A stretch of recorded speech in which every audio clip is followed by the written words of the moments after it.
नमस्कार, मेरा नाम है पुष्पेंद्र चढ़ार और आप देख रहे हैं हमारा चैनल स्टडी 16 में आज हम बात करेंगे डॉक्टर हरि सिंह गौर यूनिवर्सिटी सागर मध्य प्रदेश के पुराने पेपर की, जो कि BA-LLB ऑनर्स 2016 का है, जिसका टेस्ट कोड है UGET 150 और यह 200 मार्क्स का क्वेश्चन पेपर है और इसमें 100 क्वेश्चन हैं और पेपर का टाइम है 2 घंटे। और इस पेपर को BA-LLB ऑनर्स 2016 के पेपर को हम 2 पार्टों में डिवाइड करेंगे। पहले पार्ट में हम 50 क्वेश्चनों की बात करेंगे और उसके अगले पार्ट में हम 50 क्वेश्चन और 50 क्वेश्चनों की बात करेंगे। तो इससे पहले हमारे चैनल को सब्सक्राइब करें एंड वीडियो को लाइक करें।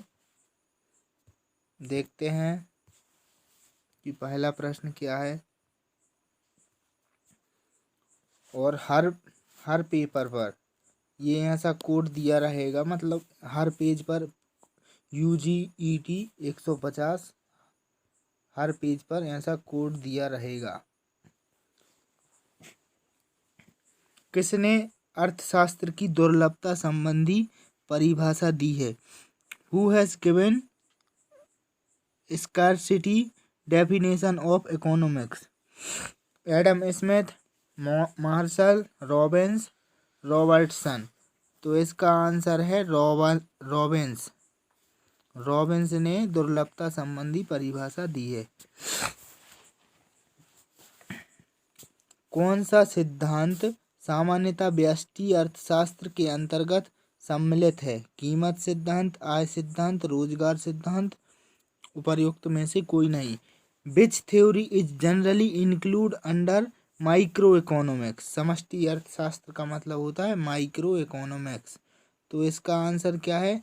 कीमत सिद्धांत यानी प्राइस थ्योरी व्यष्टि अर्थशास्त्र के अंतर्गत कीमत सिद्धांत आता है, सम्मिलित है। देखते हैं अगला प्रश्न। निम्न में से कौन सी आर्थिक क्रिया है? Which of the following is an economic activity?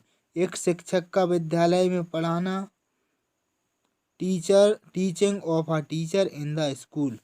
घर में पुत्र को पढ़ाना, माँ द्वारा अपने बच्चे को पालना, विद्यार्थी द्वारा फुटबॉल खेलना। तो इसका आंसर है एक शिक्षक का विद्यालय में पढ़ाना। ये एक आर्थिक गतिविधि है। इससे जो शिक्षक है वह राशि प्राप्त करता है बच्चों को पढ़ाने से, और जो बच्चे हैं उनके माता पिता हैं वह एक राशि का भुगतान करते हैं। देखते हैं अगला प्रश्न। अगला प्रश्न है, जब कुल उपयोगिता अधिकतम होती है तब सीमांत उपयोगिता होगी। When total utility becomes maximum, then marginal utility will be minimum, average, zero, negative। तो इसका आंसर है नेगेटिव यानी ऋणात्मक। देखते हैं अगला प्रश्न। अगला प्रश्न, निम्न में से कौन सा गॉसेन का द्वितीय नियम है? Which of the following is the second law of Gossen? तो इसका आंसर क्या है? समसीमांत उपयोगिता नियम, law of equal marginal utility, law of equal product, theory of indifferent curve, law of diminishing marginal utility. तो इसका आंसर है law of diminishing marginal utility यानी सीमांत उपयोगिता ह्रास नियम। देखते हैं अगला प्रश्न। मार्शल के अनुसार उपभोक्ता की बचत का आधार है। According to Marshall the basis of customer surplus is सीमांत उपयोगिता ह्रास नियम, सम सीमांत उपयोगिता नियम, अनुपातों का नियम, उपर्युक्त सभी। तो इसका आंसर है सीमांत उपयोगिता ह्रास नियम। देखते हैं अगला प्रश्न। अगला प्रश्न है राष्ट्रीय आय की गणना कितनी वर्षों के लिए की जाती है? For which period the estimation of national income is done. तो इसका आंसर क्या है? 10 years period, 5 year period, 2 year period, 1 year period. तो इसका आंसर है 1 ईयर पीरियड, यानी 1 वर्ष की अवधि के लिए राष्ट्रीय आय की गणना एक वर्ष की अवधि के लिए की जाती है। हर साल राष्ट्रीय आय की गणना होती है। और राष्ट्रीय आय की गणना कौन करता है? तो राष्ट्रीय आय की गणना करता है केंद्रीय सांख्यिकी संगठन। देखते हैं अगला प्रश्न। शुद्ध एकाधिकारी उत्पादन निर्गत का संतुलन तब प्राप्त होता है जब MR बराबर MC, MR बराबर AR, MC बराबर AC, MC बराबर AR। तो इसका आंसर है MR बराबर AR। देखते हैं अगला प्रश्न। अगला प्रश्न क्या कहता है? प्रभावपूर्ण मांग किसका सूचक है? Effective demand is indicator of. तो इसका आंसर क्या है? कुल आय, कुल व्यय, both, total income, total expenditure. तो इसका आंसर है बोथ, यानी सी। देखते हैं अगला प्रश्न। मुद्रा वह है जो मुद्रा का कार्य करे, किसने कहा? Who said money is that which work is money? Thomas, Hartley Brothers, Keynes, Marshall. तो मुद्रा वह है जो मुद्रा का कार्य करे, यह हार्टले ब्रदर्स द्वारा कहा गया है। हार्टले ब्रदर्स एक अर्थशास्त्री हैं। देखते हैं अगला प्रश्न। मुद्रास्फीति से निश्चित आय वर्ग को होता है, लाभ होता है, हानि होती है, उपर्युक्त दोनों, उपर्युक्त में से कोई नहीं। तो इसका आंसर है प्रॉफिट।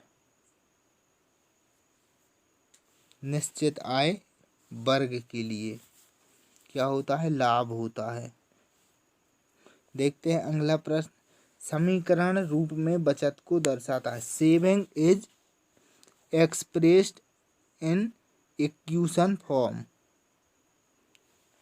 S बराबर बाय माइनस सी, S बराबर बाय प्लस आर, S बराबर बाय प्लस सी, S बराबर बाय माइनस आर। तो इसका आंसर है S बराबर बाय माइनस आर। देखते हैं अगला प्रश्न। अगला प्रश्न है गुणक के विचार का सर्वप्रथम प्रयोग किसने किया? Who first proposed doctrine of multiplier? Keynes, Hicks, Kahn, Samuelson. तो इसका आंसर है केन्स। केन्स ने गुणक के विचार का सर्वप्रथम प्रयोग किया। Who first proposed doctrine of multiplayer.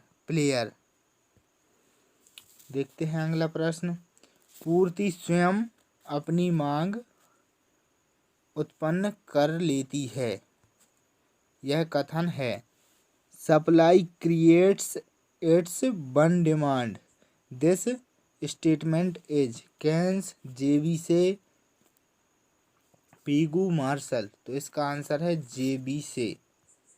जेबी से एक अर्थशास्त्र का नियम है, जेबी से एक अर्थशास्त्री हैं। इन्होंने अपना नियम दिया है, से के नियम से प्रसिद्ध है, और जिसमें कहा गया है कि पूर्ति स्वयं अपनी मांग उत्पन्न करती है। यदि गंजों के इलाके में तेल और कंघी की दुकान खोल दी जाए तो वहां पर भी मांग उत्पन्न हो जाएगी। देखते हैं अगला प्रश्न। निम्नलिखित में कौन सा उत्पादन का साधन नहीं है? Which of the following is not the factor of production? साहसी, एंटरप्रेनर, लेबर, प्लानिंग, कैपिटल यानी पूंजी। तो इसका आंसर है नियोजन यानी प्लानिंग। प्लानिंग उत्पादन के साधन नहीं है, उत्पादन का साधन नहीं है। देखते हैं अगला प्रश्न। 40-60 का मध्य मूल्य है मिड वैल्यू। तो 20, 40, 50, 60। तो इसका आंसर है 50।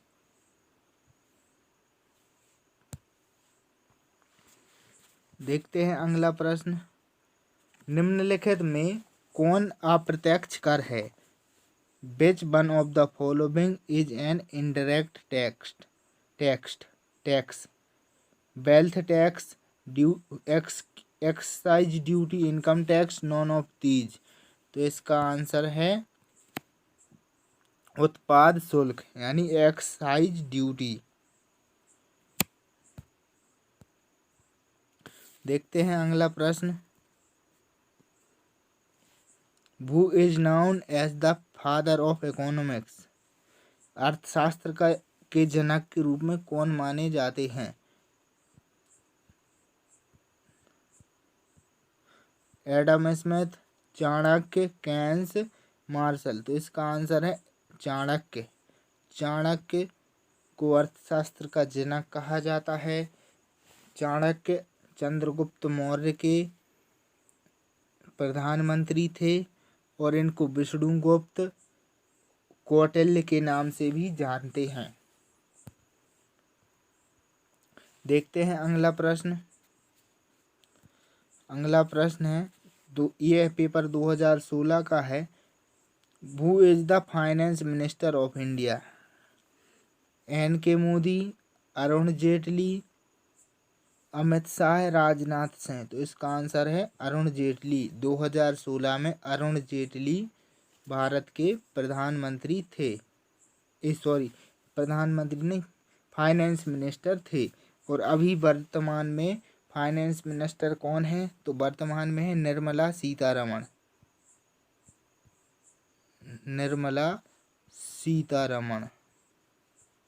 निर्मला सीतारमण वर्तमान में वित्त मंत्री हैं।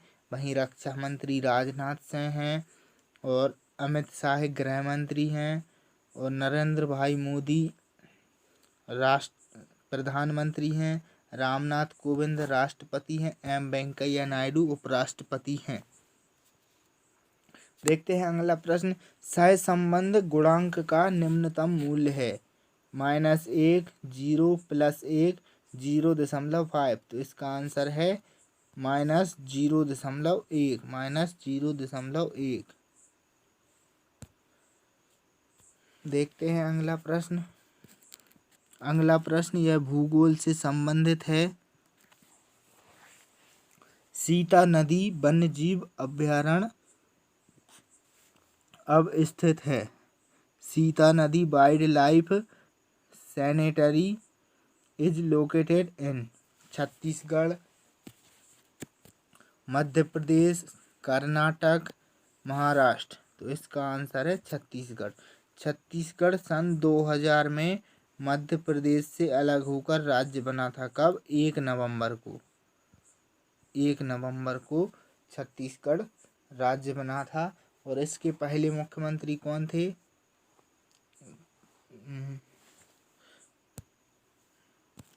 अभी वर्तमान में भूपेश बघेल हैं। देखते हैं अगला प्रश्न। वर्ष भर दिन और रात बराबर होते हैं? Day and night are equal throughout the year at भूमध्य रेखा पर the equator, Tropic of Cancer, North Pole, Tropic of Capricorn. तो इसका आंसर है भूमध्य रेखा पर। भूमध्य रेखा पर वर्ष भर दिन और रात बराबर होती हैं। देखते हैं अगला प्रश्न। अगला प्रश्न है, किस ग्रह को सांझ का तारा कहा जाता है? तो the planet known as evening star is Budh, Shukra, Shani, Mangal. तो इसका आंसर है शुक्र, वीनस। वीनस को इवनिंग स्टार के नाम से जाना जाता है, ऐसा इवनिंग स्टार। अगला प्रश्न देखते हैं, निम्नलिखित में से कौन सा दक्षिणी रेलवे का मुख्यालय है? हैदराबाद, बेंगलोर, कोच्चि, चेन्नई। तो हेडक्वार्टर ऑफ साउथर्न रेलवे, तो वह है चेन्नई। देखते हैं अगला प्रश्न, मध्य रात्रि के सूर्य की भूमि के नाम से विख्यात देश है? Denmark, Sweden, Norway, Iceland. The country famous as the land of the midnight sun is. तो इसका आंसर है आइसलैंड। आइसलैंड मध्य रात्रि के सूर्य की भूमि के नाम से विख्यात है। देखते हैं अगला प्रश्न, पृथ्वी के संगठन में निम्नलिखित में से किस तत्व का हिस्सा सर्वाधिक है? Which of the following elements has the largest share in the composition of the earth? Oxygen, iron, silicon, nickel. तो इसका आंसर है सिलिकॉन। सिलिकॉन पृथ्वी के संगठन में सर्वाधिक हिस्सा है। इम्फाल, राजधानी Imphal is the capital of Meghalaya, Mizoram, Nagaland, Manipur. तो इसका आंसर है मणिपुर। मणिपुर की राजधानी है इम्फाल। मेघालय की राजधानी है शिलांग और नागालैंड की राजधानी है कोहिमा और मिजोरम की राजधानी है आइसलैंड। देखते हैं अगला प्रश्न, जनगणना 2011 के अनुसार जिस राज्य में सर्वाधिक साक्षरता है वह है? The state having highest literacy as per 2011 census. Kerala, Goa, Mizoram, Maharashtra.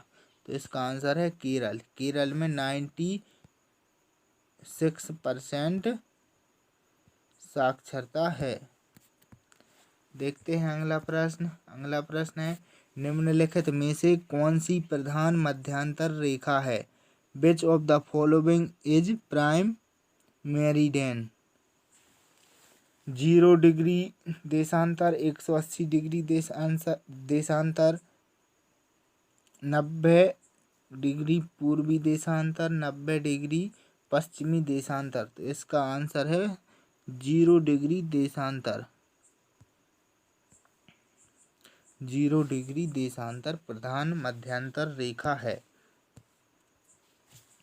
देखते हैं अगला प्रश्न, कालाहारी मरुस्थल अवस्थित है? Kalahari dessert is located in Asia में, अफ्रीका, उत्तरी America, north America, south America. तो इसका आंसर है अफ्रीका। अफ्रीका, कालाहारी मरुस्थल अफ्रीका से है। देखते हैं अगला प्रश्न, वायुमंडल में निम्नलिखित गैसों में से कौन सी पराबैंगनी किरणों को अवशोषित करती है? Nitrogen, oxygen, ozone, helium. तो इसका आंसर है ओजोन।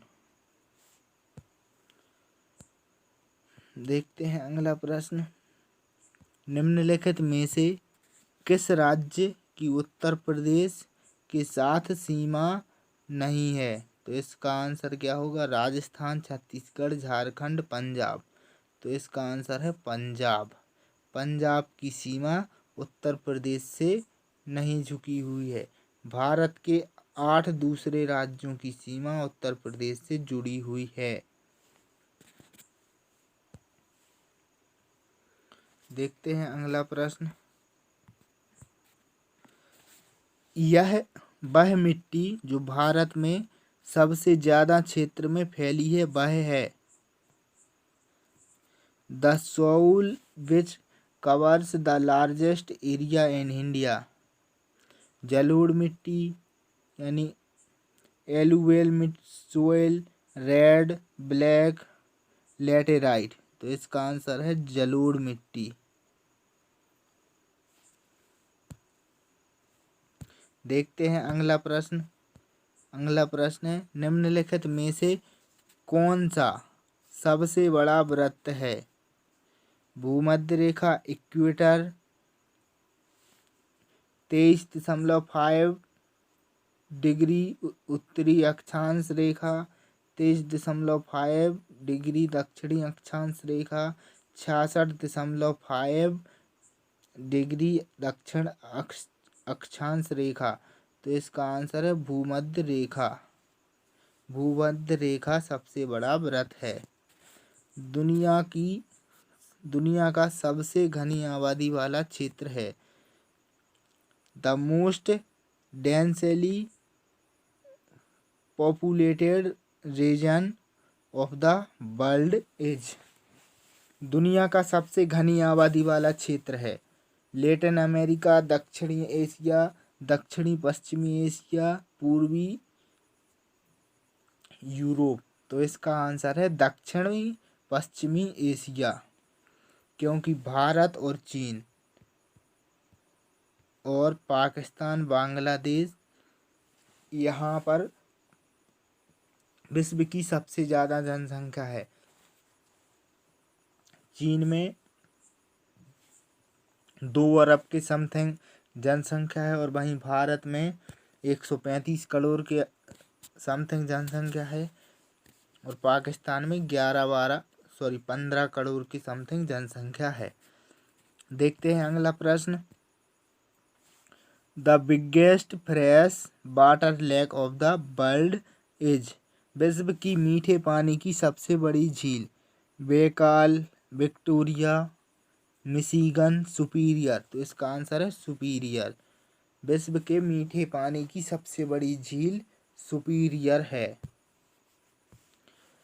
देखते हैं अगला प्रश्न। निम्नलिखित में से कौन सा एक युग्म सही नहीं है। Which of the following is not a correct match. Rajsamand lake, Rajasthan, Pulicat lake, Tamil Nadu, Chilka lake, Andhra Pradesh, Lonar lake, Maharashtra. तो इसका आंसर है चिल्का लेक, आंध्र प्रदेश। जो चिल्का झील है वह आंध्र प्रदेश राज्य की नहीं है, वह उड़ीसा की है। इसीलिए सी गलत होगा, मतलब इस युग्म में सी सही युग्म नहीं है।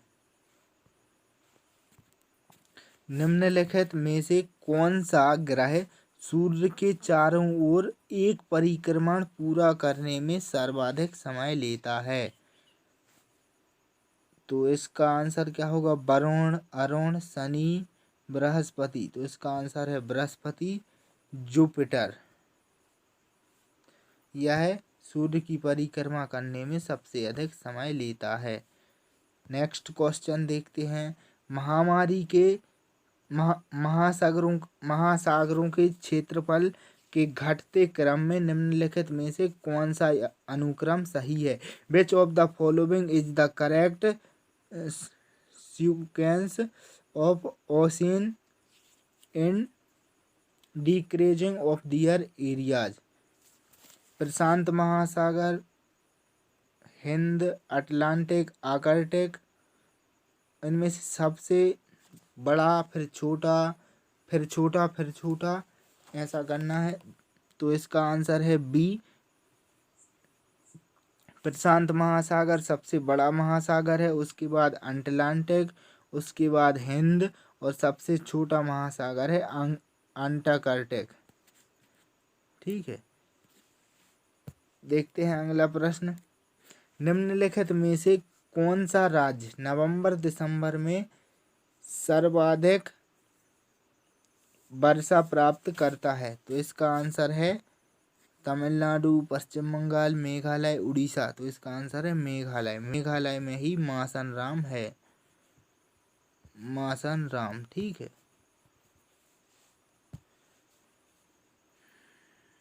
देखते हैं अगला प्रश्न। हड़प्पा स्थित है। Harappa is situated in Punjab province of Pakistan, Gujarat, Punjab province of India, Afghanistan. तो इसका आंसर है पाकिस्तान के पंजाब प्रांत में, पंजाब प्रोविंस ऑफ पाकिस्तान। देखते हैं अगला प्रश्न। राखलदास बनर्जी ने किस वर्ष मोहनजोदड़ो के अवशेष खोजे थे? In which year did Rakhaldas Banerjee find remains of Mohenjodaro? 1920, 1921, 1922 और 1923। तो इसका आंसर है 1922। 1922 में राखलदास बनर्जी ने मोहनजोदड़ो के अवशेष खोजे थे, और वहीं 1921 में दयाराम साहनी ने हड़प्पा सभ्यता की खोज की थी। अर्थशास्त्र के लेखक कौन है? नेम द ऑथर ऑफ अर्थशास्त्र। सोमदेव, कौटिल्य, बिल्हण, विशाखदत्त। तो इसका आंसर है कौटिल्य, विष्णुगुप्त। देखते हैं अगला प्रश्न। अगला प्रश्न है जैन धर्म के 23वें तीर्थंकर कौन माने जाते हैं? Which among the following is considered to be the 23rd tirthankara of Jainism? Parshvanath, Mahavir Swami, Neminath, Rishabhdev. तो पार्श्वनाथ 23वें तीर्थंकर हैं, और 24वें हैं महावीर स्वामी, और जो ऋषभदेव हैं वह पहले तीर्थंकर हैं। देखते हैं अगला प्रश्न। निम्नलिखित में से कौन सा संप्रदाय बौद्ध धर्म से संबंधित है? Hinayana, Mahayana, Vajrayana, all of the above. Which of the following sect is associate with Buddhism? तो इसका आंसर क्या है? उपर्युक्त सभी।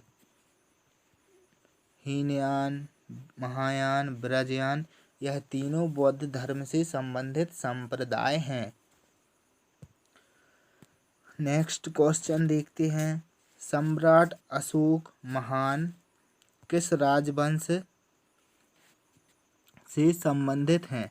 King Ashoka the Great is associated with which dynasty? तो इसका आंसर क्या होगा? Maurya dynasty, Kushan dynasty, Gupta dynasty, Haryanka dynasty. तो इसका आंसर है मौर्य डायनेस्टी। और चंद्रगुप्त मौर्य भी मौर्य साम्राज्य से संबंधित हैं। किस राजा के शासनकाल में चीनी यात्री फायान भारत आया?